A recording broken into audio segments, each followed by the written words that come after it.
ঝাড়খণ্ডের দেওঘরে অবস্থিত এই বৈদ্যনাথ ধাম বা বাবা বৈদ্যনাথ জ্যোতির্লিঙ্গ মন্দির এটি হিন্দু ধর্মের অত্যন্ত পবিত্র ও গুরুত্বপূর্ণ স্থান। এটি শিবের 12টি জ্যোতির্লিঙ্গের একটি। এছাড়াও বাবা বৈদ্যনাথ ও মা পার্বতীর এক অপূর্ব মিলনক্ষেত্র। হর হর মহাদেব। তো হ্যালো এভরিওয়ান, কেমন আছো তোমরা সবাই? আজকে আমাদের ঝাড়খণ্ড দেওঘরে দ্বিতীয় দিন। বাড়ি থেকে আগেই সবাই ভেবে রেখেছি যে এবার আমরা বাবাধামে যাবো। আর আমার মন্দিরের কথা শুনলে মুখ দিয়ে কখনো না বেরোবে না। এদিকে আমিও রেডি হয়ে গেছি আর সবাই রেডি হয়ে গেছে। সেদিন যেই বাজারে আমি 3 পিসটা নিয়েছি, তো এই যে এটা কেমন লাগছে অবশ্যই কমেন্ট করে বলবে। আমরা যেখানে আছি সেখান থেকে বাবাধামে যেতে খুব একটা বেশি দূরে না, 3 কিলোমিটারের মতো রাস্তা। এখান থেকে আমরা টোটোতে উঠে পড়লাম আর টোটোতে উঠে এখন যাচ্ছি। কত খুশি মনে সবাই যাচ্ছি, কারণ যখনই কথা উঠেছিল যে বাবাধামে যাব থেকেই মনের মধ্যে একটা আলাদাই অনুভূতি কাজ করছে। এর আগেও আমরা ঝাড়খণ্ড দেওঘরে ঠাকুর বাড়িতে এসেছি, কিন্তু কখনো এদিক ওদিকে ঘোরা হয়নি আশেপাশের জায়গা।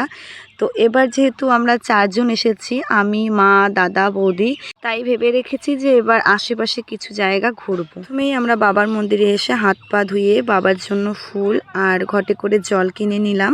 আর এই মন্দিরে কিন্তু একটা দুটো পুরোহিত না, প্রচুর পুরোহিত রয়েছে, তাই আমরা এখানেই বাবার পুজোটা দিয়ে নিচ্ছি। এখন শুধু মন্দিরের ভিতরে গিয়ে বাবা আর মাকে ফুল আর জল অর্পণ করে দিলেই হয়ে যাবে। শুনেছি এই মন্দির দিন রাত 24 ঘন্টাই খোলা থাকে, আর অনেক দূর দূরান্ত থেকে প্রচুর ভক্ত বাবার কাছে নিজের মনস্কামনা নিয়ে আসে। আরও শুনেছি যারা যারা বাবার কাছে নিজের মনস্কামনা নিয়ে আসে, বাবা তাদেরকে কখনো ফিরিয়ে দেয় না। অনেক জাগ্রত এই মন্দির, তাই তো কোনো সময়ের জন্য এই মন্দির বন্ধ থাকে না। দিন রাত 24 ঘন্টা প্রচুর ভক্তের আনাগোনা। এখানে যদিও লোকজনের সংখ্যা কম দেখতে পাচ্ছ, আসলে সবাই লাইন ধরে দাঁড়িয়ে রয়েছে বাবার দর্শন করবে বলে, বাবাকে নিজের মনস্কামনা জানাবে বলে। আমরা জিজ্ঞেস করাতে আমাদের বলল এমনি নর্মাল যে লাইন রয়েছে সেগুলো তো গেলে আমাদের 4-5 ঘন্টা লাগতে পারে বাবার কাছে পৌঁছতে। আর যদি ভিআইপি টিকিট কেটে যেতে চাও, সেখানে হচ্ছে 400 টাকা কি 300 টাকা করে, তাহলে তোমরা তাড়াতাড়ি পৌঁছে যাবে। যদিও এটা ঠিক না টিকিট কেটে বাবার কাছে তাড়াতাড়ি যাওয়া। বলতে পারো বাবা এভাবেই আমাদের পরীক্ষা নেয় যে কে কতক্ষণ অপেক্ষা আর ধৈর্য ধরে বাবার কাছে আসতে পারে। আমার জন্য আমি কখনো ভাবি না, আমাকে যদি সারাদিন অপেক্ষা করার পর বাবার পুজো দিতে হয় তাতেও আমার কোনো সমস্যা নেই। কিন্তু এই যে মাকে নিয়েই সমস্যা, কারণ মার তো বয়স হচ্ছে, কিছুক্ষণ হাঁটলেই অনেকটাই সমস্যা হয়ে যায়। তারপরেও যে মায়ের এই 2 দিন এত হাঁটা চলার পরেও শরীরটা ঠিক রয়েছে, খুব ভালো লাগছে। তাই বাধ্য হয়েই আমাদের ভিআইপি টিকিট কাটতে হলো।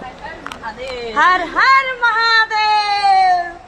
বাবা তো অন্তর্যামী, তাই বাবা সবার মনের কথা বুঝতে পারে যে কার মনে কতটা সৎ চিন্তা ভাবনা রয়েছে।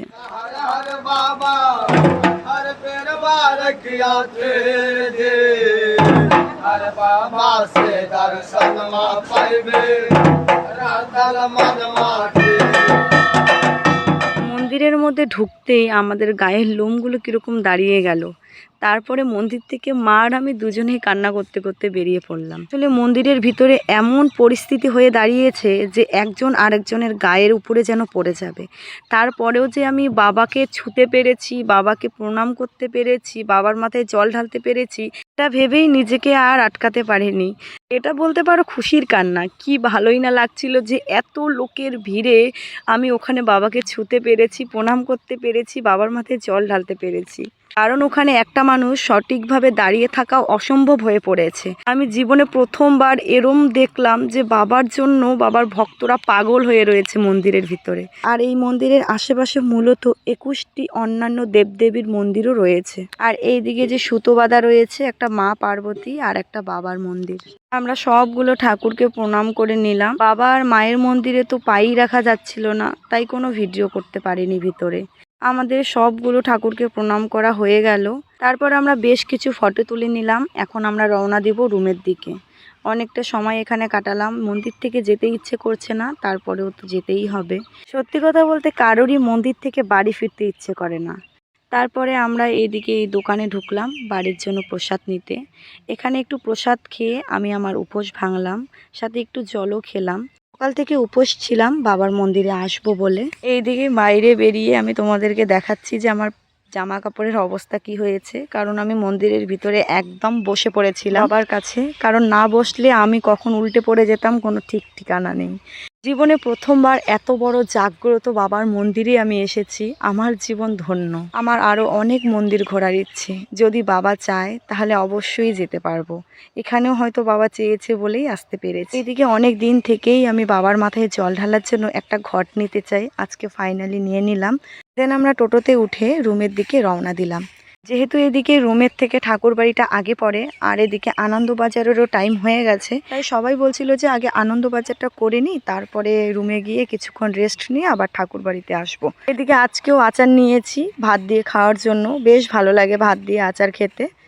তো আজকের ব্লগটা আর বেশি বড় করছি না, কারণ আজকের আমার দুটো ব্লগ হয়ে গেছে, একসাথে দিলে অনেকটাই বড় হয়ে যাচ্ছে। এটাই ছিল 18 মিনিট, সেই জায়গায় আমি অনেক কেটে কুটে 5 মিনিট 53 সেকেন্ড করে দিয়েছি। তো চলো ব্লগটা এখানেই শেষ করে দিচ্ছি, দেখা হচ্ছে পরবর্তী ব্লগে, সবাই ভালো থাকবেন।